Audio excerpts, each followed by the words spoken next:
7:29 de la mañana, información y análisis. Análisis e información tienen que ir de la mano. Por eso nos complace muchísimo a las 7:29, recordándoles mi cuenta en Twitter, que es la misma en Instagram, @EduRodríguezG. Recibir a Ricardo Ríos, matemático, analista político y profesor universitario. Ricardo, qué placer poder hablar contigo. Buenos días, bienvenido. El mío, muchísimo gusto. El placer es absolutamente mío. Gracias, Ricardo. Mira, nos llamó la atención y de allí la idea de tenerte para conversar. Un tuit reciente donde tú vas a la profundidad de lo que es el tema electoral y de los actores de la política. Y tú pones, quienes hemos promovido el voto debemos ver con buenos ojos este giro oportunista del G4 para participar en las regionales. Llegarán imponiendo, dividiendo e insultando. Eso es esperado.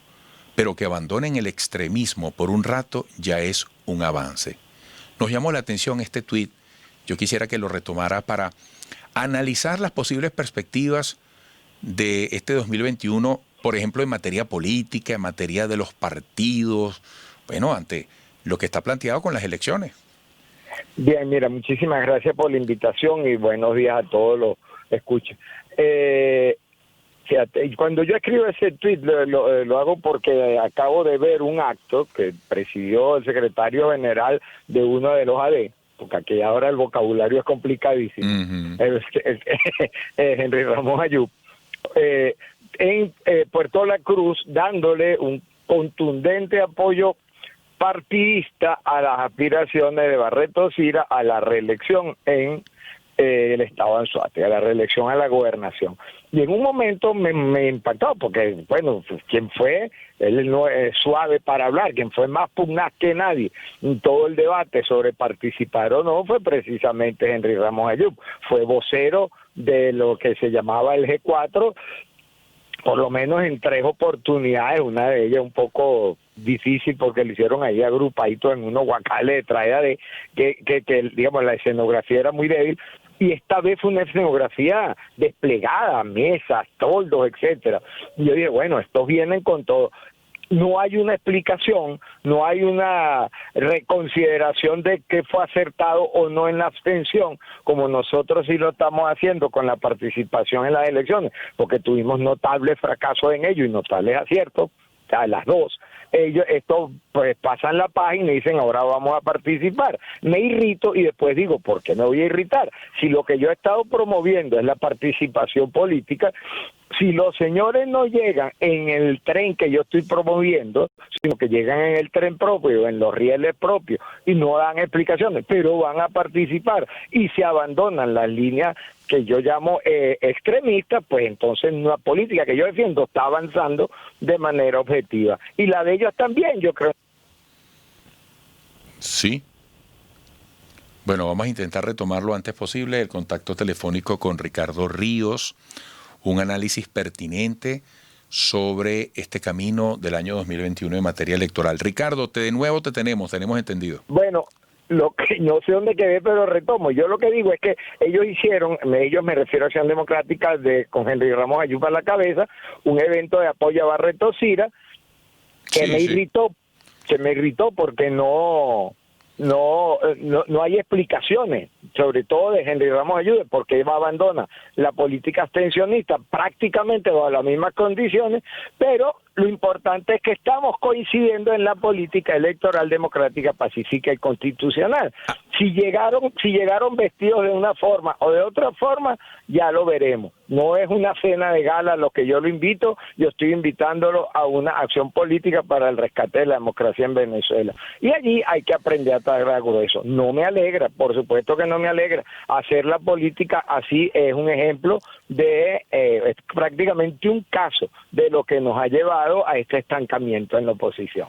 Ricardo, ¿y cómo, tratando de asomarte con la mayor altura posible a una visión de este 2021, cómo crees tú que se plantean las oportunidades o los posibles episodios desde lo electoral hacia otros niveles de coherencia, de integración? Bueno, está la palabra unidad, para decirle al país, señores, en este sufrir esta es la propuesta. Sí, yo lo veo como una pendiente muy, muy inclinada, muy dificultosa. No hemos sido cuidadosos con el debate. Hemos utilizado de todos los bandos, yo no me voy a poner ni de víctima ni de victimario, hemos usado con alguna ligereza y algunas veces con justeza definiciones que hacen prácticamente imposible el reencuentro, y veo muy difícil un proyecto y un proceso de encuentro. Pero hay una cosa que decía mucho mi mamá, decía que la oportunidad la pintan calva, y entonces esta oportunidad viene coquito pelado, porque lo que demuestra la división en la oposición, en el sentido de que si unos se abstienen y demuestran que tienen fuerza y otros votamos y demostramos que tenemos otra fuerza, lo que estamos demostrando son dos debilidades, y que ambas debilidades podrían ser conjugadas al menos gradualmente para la construcción de una fuerza que ojalá, yo creo que todavía no, pero que ojalá converja hacia una política unitaria. Pero ya una política de encuentro que lo va a imponer la vida misma por estar promoviendo la misma política, a mí me da, digamos, como que veo un descanso en esa empinada cuesta para poder seguir tomando aliento. No soy un optimista, venimos en este sentido, venimos de derrotas profundas, producto de errores muy graves, y creo que el proceso de corrección de errores, en mi gusto, pasa por reconocerlos y corregirlos, y no por eludirlos y taparlos. Pero eso decía la palabra oportunista, que tampoco debí decirlo. Si me pongo a pensar, si no quiero poner epítetos, entonces no pongo epítetos, yo tampoco metí la pata. Sí creo que debemos encontrar un camino de acuerdos electorales. Para ti, ¿cuál es la situación del gobierno de Maduro ante la posibilidad de un diálogo? ¿Realmente le conviene? Si es así, ¿de qué forma? Porque fíjate que lo ha dicho Maduro, la Asamblea Nacional será el epicentro del diálogo, lo dice Jorge Rodríguez, bueno, se ha creado una comisión para un gran diálogo nacional. ¿Hasta qué punto puede haber sinceridad o un interés determinado por parte del gobierno por promover el diálogo? Ok, son dos cosas para mi forma de ver la vida distintas. Sinceridad, ninguna.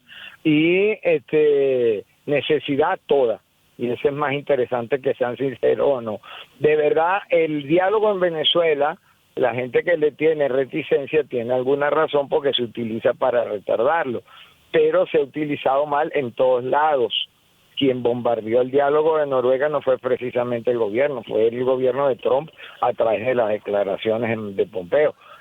Es decir, que aquí todos hemos cooperado en meter la pata. El diálogo es la democracia.